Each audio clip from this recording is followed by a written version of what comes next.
Kim Chiu, di nosebleed at kinabog sa larangan ng English, sina Maha at Angelica.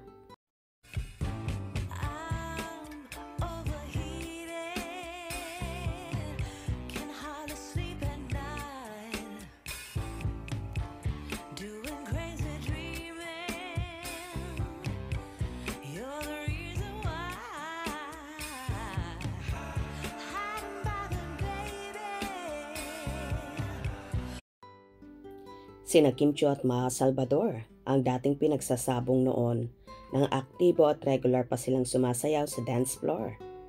Magkapanabayan kasi sila at minsan na ring nagkasama noon sa teleserye. Lately, nangabog na naman si Kim dahil pinag-uusapan ang interview sa kanila ng My Love Will Make You Disappear. Leading man na si Paolo Avellino ng international press. Ito ay may kaugnayan sa promotion at screening ng kanilang romantic comedy abroad. In fairness kay Kim, maayos naman ang pagsagot niya sa mga tanong sa kanya ng media at di ito na nosebleed. Ani Kim, ginawa raw nila ang lahat ng partner para hindi lang maaliw ang mga manonood, kundi mabigyan ng dekalidad na panoorin. Say pa niya, deserve daw ng mga tao na masulit ang perang ginagastos nila para ma-entertain. Umani naman ang samot-saring reaksyon ang pag-Ingles ni Kim sa harap ng international media. May mga pumuri rin sa pagiging articulate at insightful niya sa nasabing panayam. When I see myself on TV, and he always told me, lifeless.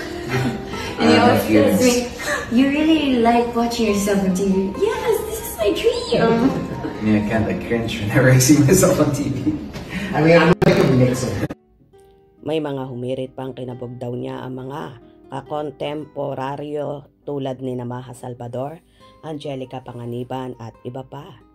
Ito ang ilan sa say ng kibitzers. In fairness kay Kim Chiu na itawid niya ang pag-English. Maayos naman talaga ang pag-English niya at hindi awkward. Ha ha ha ha. Kinabog si Maha at Angge. First time ko siyang napanood mag-English. Kaya naman niya, walang bakel, ha ha ha ha, at ang pinupunto niya malinaw. Kahit naman si Marian Rivera, kahit allergic sa English, maayos naman palang magsalita ng English. Ang alam ko, hinasa talaga sila sa Star Magic na mag-English ni Mr. M. Siguro kailangan lang niya ng practice. I think nakatulong yung hosting stint niya sa Showtime para mas maging madulas ang kanyang dila. In fairness, she's an animated talker. Parang mas on point pa nga siya kaysa kay Paolo. I love her confidence.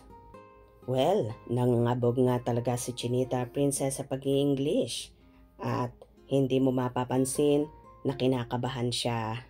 In fairness, talaga namang mahusay si Kimi. Practice lang ang kailangan. Hope you enjoyed. Please subscribe for more info.